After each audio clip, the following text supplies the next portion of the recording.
Hello. So today I wanted to talk about becoming an aesthetic injector. So this is a question that I get asked all the time of what do I need to do? Where do I start? Where do I go? So there's many different ways that you can get to this industry, but I'm going to tell you my way of what I did because that's what I know worked. And then if you have any questions, let me know. So first you need to become a nurse. So obviously you graduate high school, and what I did was I worked for a long time, and then I decided that I had a huge passion for skincare. I really wanted to become a nurse, but I was an esthetician in dermatology. So if you can get any sort of like background in the medical field while you're going through these steps, that would be amazing. So step one, you need to get your prereqs. So prereqs, what does that include? That includes like basics, math, English, science. I'm not a crazy like school person. I have to really try, and I struggled. I didn't always like pass my science classes with flying colors. It was something that I really had to like focus on and try hard. So don't be discouraged if you're like, oh, I can't, I'm not book smart like that. Believe me, if I can do it, anybody could do it. You just have to put some effort into it, and this has to be like your passion, and if there's a will, I promise you that there's a way. So my prereqs took like 2.5 years. I came from California, so the schools are super compacted. It's extremely hard and competitive to get your science classes, so I went to like private schools. I went to National University to get some of those done.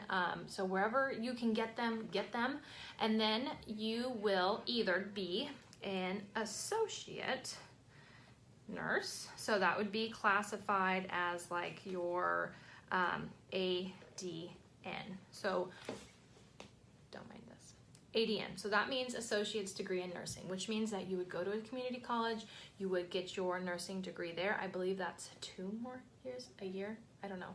I didn't go that route. So you can go to your CC, you can become a nurse with them, and then you can get out and you can go into the cosmetic field. I will explain what you do when you get out. What I decided to do was transfer from my community college to a bachelor program. So I got what was called a bachelor's degree in nursing, or a BSN. That way, when I got out, it kind of puts you a step above the associate's degree, but also if you did decide that you want to go hospital, a lot of hospitals require you to have a bachelor's, so I thought that it was just nice to have. I ended up going on and getting my master's, so you can do your master's, you can become a nurse practitioner, you can become a doctorate in nursing.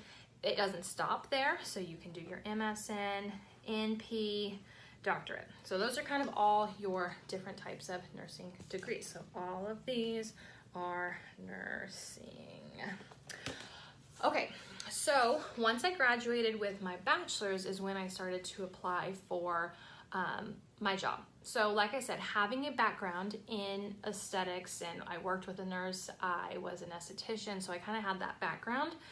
That will help you. So like I said, when you're doing your prereqs or in your nursing school, even if you like volunteer, if you shadow someone, if you work the front desk, if you're a medical assistant, anything that you can do to put that like, I guess, education or job experience was the word I was looking for, on your resume, it's gonna make you look, you're gonna be a nurse and you're gonna have experience in the field.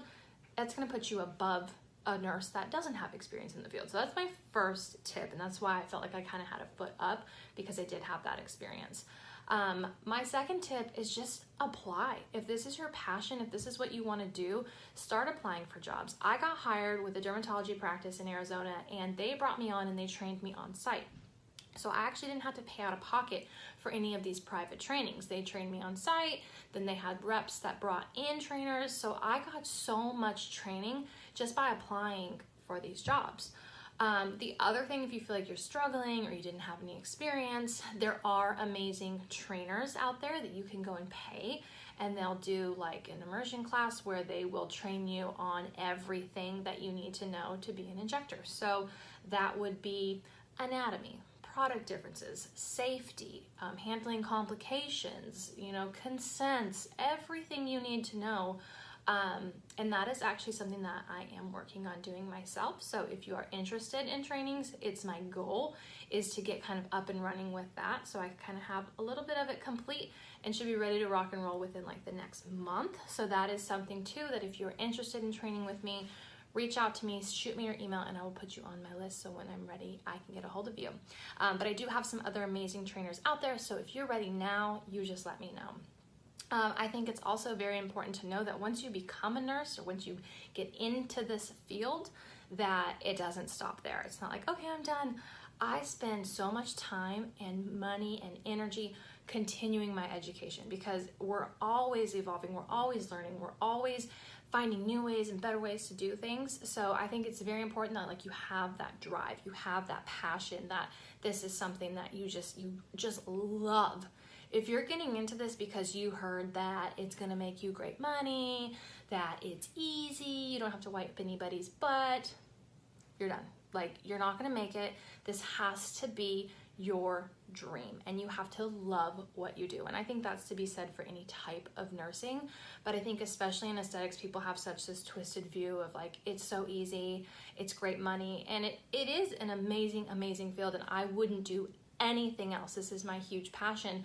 But I mean, we deal with patients, we deal with people who are going through, who are having issues, we deal with complications like this. It's not just like the pretty side of nursing. There's some things that happen here too, and I think that it's extremely important that you really find that this is your dream and you go for it. I just had someone reach out to me that said, oh, you know, I've been told in school that I have to have hospital experience or that I'll never be able to do this, or I need to be on the floor for 2 years. Like, who made up these rules is what I want to know. Because I mean, I got told the same thing when I was in school, and I just feel like it's not true. Like, no one's going to dictate what my journey looks like and how the steps I'm going to take to get there. So I think if you truly, truly have a passion for this, that there's no reason why you can't do it. Anything that I can do to help you along the way, I'm always here if you have any questions. But that's kind of the best route that I know, because I did that. The one thing I forgot to put on there was once you finish nursing school, you do have to pass your what they call NCLEX. So it's a statewide test or nationwide test that you have to pass before you officially get your nursing license. So you must be a registered nurse prior to being able to even step into the field. You can't even train in the field. You can't do anything until you are a registered nurse. Every state is different as well, so I suggest if you're not in Arizona that you look up your state's laws. They might require that you are an injector with a master's degree. They might require that you are an esthetician. I don't know. Every state is so different. They have different laws of what you can and cannot do, so you can always check with this called the State Board of Nursing is what you can check. So I hope that helps. If you guys have any questions, let me know, and I will see you soon. Have a good night. Bye.